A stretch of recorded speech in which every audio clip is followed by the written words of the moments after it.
there are just a few weeks left for players to impress, at least on the fields of play. And so, Todd, let's start with you. We'll save the very big board for last. But on your board, who's moving up, who's moving down? Thanks for that, Josh. Yeah. Joe Hayden, the defensive corner for Florida, I think is one of the most underrated players in the country. Maybe it's because he plays on a team with so many great players in Florida. They've got Brandon Spikes on defense, Tim Tebow on offense.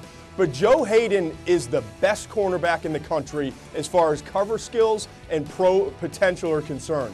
He's 5'11", about 185, 190 pounds. He's all over the field, very fluid and instinctive. But the thing I love the most is the closing burst. When the ball's in the air, he closes on it and he knocks it down or makes the big play. I think he's going to be the first corner off the board. That's why I have him 7th right now on the overall board. Agree with you on that, Todd, with Joe Hayden. I'll give you another underclassman on the defensive side. Defensive end, Derek Morgan at Georgia Tech. 3 guys on that defensive line were drafted last year. He was better than all 3. He's going to be, I think, a mid-first round pick. He's number 16 on the big board right now. 6'3½", 270 pounds. Plays through double teams, still makes tackles. 3 sacks last week against Wake Forest. 16.5 tackles for loss on the year. 11.5 sacks. We still have games to go for a team, guys. It could be 11-1. What a great job Paul Johnson has done with the rambling wreck of Georgia Tech.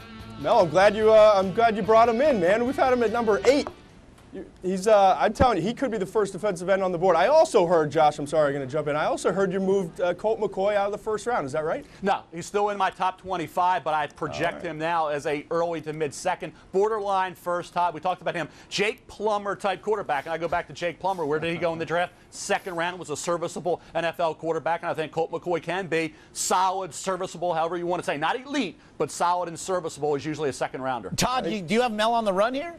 I'm working him. I'm body blows, you know.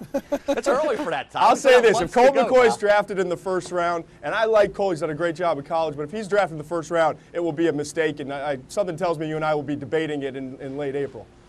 And so it shall sit there. It's something of a kinder, gentler McShay Kiper visit today, fellas. I didn't have the heart to shake the cage, but you're coming back next week. I tried, man. Get ready. Buckle up. Todd McShay, Mel Kiper, always great to see you two. Thanks, Josh.